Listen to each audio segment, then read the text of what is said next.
pulis ano?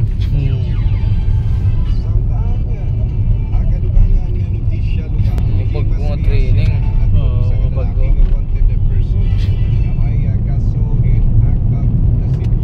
Run si Rock.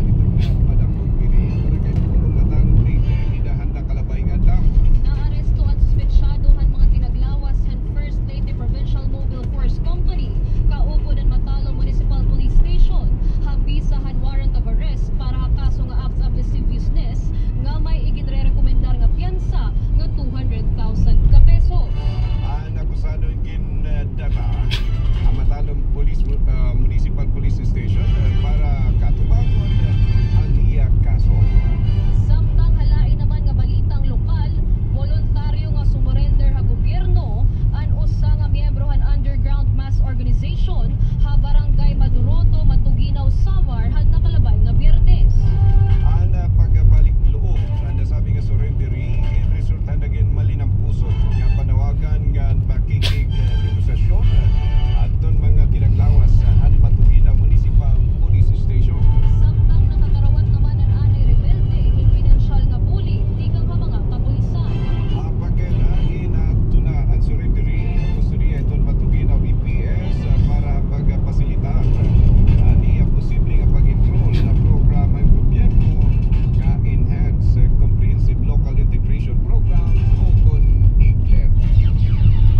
Para naman halain nga balitang lokal, duro nga kapasuan usa haging tutuuhan nga rason han mga katawhan ha paggawasan usa nga halabang nga sawa ha Magsaysay Boulevard, Tacloban City. Makikita akuhin video Dadlaga na tawad to. ang maong nga sa WhatsApp nga nalatay ang kablihang kuryente. Posible naman nga tigang ang sawa ha usa ha mga puno han nasabi nga lugar. Alas 6:09 katapusan nga notisya lokal dako pa itong mga otoridad alos sa lalaki nga wanted person. Ang kaso naman nga attempted rape barangay 101 New Kawayan, Tacloban City. Okay na. Ang akusado in aresto pinaagihan warrant of arrest nga waray iginre-rekomendar nga piyansa. Ang bago yun yan. Ang bago. Tacloban City Police Station 3 Station Intelligence Unit kaupod han Tacloban City Intelligence Unit. Bagay na yung person to Cebu anong magtan. Amo. Meaning style. Para katubangon ang kaso ni.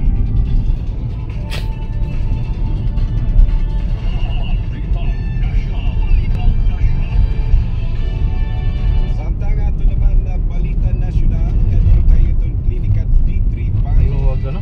ang kauli na Pilipinas ni Vice Presidente Sara Duterte maman itong haros usa ka bulan kapag pabilin at Netherlands. Advance na po tira din ni Kuan. Presidente Ninoy Aquino Tira dito. International Airport o kun naiya kakulong Ina nga adlaw. sa butanda tira radar na din. Mga masunod nga daw Ano?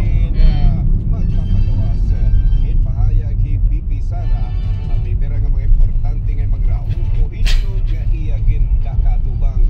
Kung manunumduman nga nagpabilin ni VP Sara at The Hague, Netherlands, pikang gidahan Marso 12 katapos ang pagkadapupan iya tatay nga hianay President Rodrigo Duterte. Alas 6:11 alay pa o kadugangan nga notisya nasyonal king klarohan new na EA Infra Corporation o kon NNIC na waray security advisory kontra ang Ninoy Aquino International Airport ika nga US Department of Homeland Security.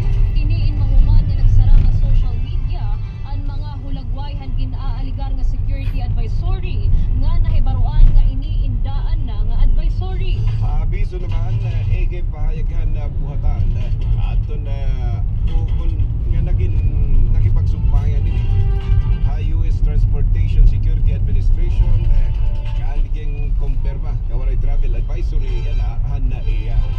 Basa na era nga ang nagsara nga advisory didapahan Disyembre 2019 nga iniindaan na sila gidahan Agosto 2019. Alam pa ng notisya nasyonal alam na ang Philippine National Police o PNP nga protektaran Malibot din nga didi. Pilipino official commission Bago na. Hindi, dito agian. commission on election. So kung Ako na po ako sa nga lagi ko. Hindi na nga liwagi. magbabantay ang mga presento at ang mga group 1 civil society nga nabulig ang gobyerno agad masiguro nga maging hapsay ay miyang tangkod ang midterm aeroplano elections sa kanila. nga tiarabot nga Mayo One. 12.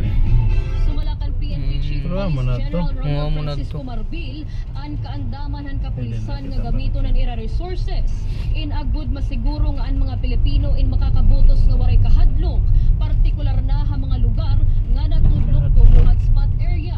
Dugang pa ni Marbel nga ang nasabi nga inisyatibo insubay direkta mismo pa direktiba ni President Ferdinand Bongbong Marcos Jr.